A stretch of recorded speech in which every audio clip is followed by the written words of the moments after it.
What are your 3 success strategies? And what are your 3 sabotage? So my 3 success is I know how to make money. Number 2 is I study like crazy. And then number 3, I'm always into personal development. I'm always working on making me a better person. So that's why I go to the ranch with Seal and all that. Yeah, and mine was relationships, it was health, and it was study. Those are my 3. Your strengths. Yep, those are my strengths. And now, next week, we're going to study how do you sabotage those things. And my sabotage is I'm very good at it. Now that I talk about older, I sabotage my health by not exercising. And Chinese food. But we have our friend Blair Singer, and we used to go to this trainer called Mac Newton. And Mac Newton used to say, you know, getting old is not for sissies, and he'd work us. Mac just drove us so hard. So I found a way to check out. So I found a way how to cheat Mac. That was my sabotage. I got very good at checking out of exercise. That was number 1. Number 2 is now that I have a lot of money, I shop a lot. And number 3, now that I'm single, I waste a lot of time on pretty women. And money. As long as they're good looking, guys with money are attractive, you know. I'll tell you. That's how I sabotage myself. There's one of mine is, you know, is this. Like, you know, I think a lot of times we jump on here and then all of a sudden you burn an hour, 2 hours. That's ridiculous. You know, it absolutely takes you away from those 3 things that I listed, right? You don't really get anything. It actually, in a lot of cases, probably takes you in some deeper, darker places. But, oh, there we go. I think last time is probably one of the self-sabotages for sure. The other one for me, yeah, for sure. Sometimes I get scrolling and, you know, and then I burn an hour or 2. What am I doing here? And then the other one is sometimes I'll get up in the morning and I'll check my whatever and I get sucked right in. And then what do? I skip my food, I skip my workout, I skip my meditating, I skip my stretching. And so what I tend to do is I tend to put my personal health on hold at the expense of this or business or whatever I think is more important. And so I'm constantly, at least I'm conscious about it, but I'm constantly trying to keep my discipline. And that for me is the hardest thing, is all these little distractions, you know. What can I share success? We're always studying. Regular weekly meeting, we study something. Yeah, every Thursday morning at 7:30, we do an hour. And we read this book by Dr. Attia.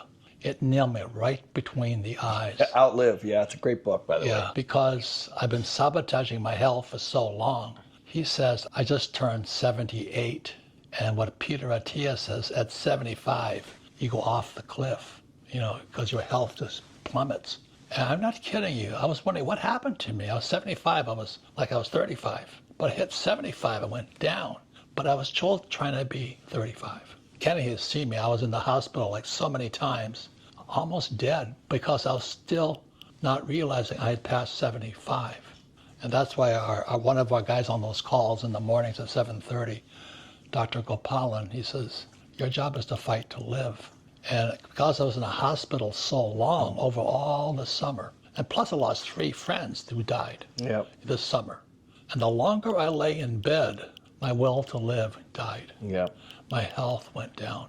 So now is Dr. Gopalan, who's on those calls with us. He looks to see your job now is fight to live. And it's not a pretty picture. I'm 78 years old. And before I played rugby at a national level, rugby club, you know, I was fit. I didn't have to work out that hard. I was really fit. Now, at 78, the exercise I do is get up off the floor. Holy mackerel. So this doctor, what's the name of his book? Peter Attia. The book's called Outlive. Outlive. At 75, you drop, and because I've been effing off health-wise while sabotaging myself, I can't even get off the floor. And what happens for us after 75, guys fall, when women fall too. Do you know, because you've ignored your health. Where our friend Blair Singer, he is an exercise fanatic. Crazy. That's his strength. And when I told him that about 75, he says, quite confidently, he said, not going to happen to me. But because his strength is exercise, it's my weakness. Yeah, it's very interesting. And I think that's true for a lot of people. I know Dr. Radha Gopalan said the hospital is the worst place you could be. So get out of there as fast as you can. We'll help you heal outside of that institution. But as long as you're in there, you're going to deteriorate more. That was his opinion. This summer, 2025, I rode the ambulances 3 times. I was in the hospital 4 times. And every time I was in the hospital, my will to live drained out. Yep. And so that's why Rada sat there and he says, your job is to fight to live. And it's taking a fight. And I didn't understand it until I read Atiya's book. On at 75, it drops. And I don't want to embed my personal experience and say, well, what's going to happen to you? It doesn't have to happen to you. But because my self-sabotage was not exercising, I got weaker and weaker and weaker. And, then shopping is not very much exercise, and chasing pretty women and drinking vodka, not quite the healthiest things to do.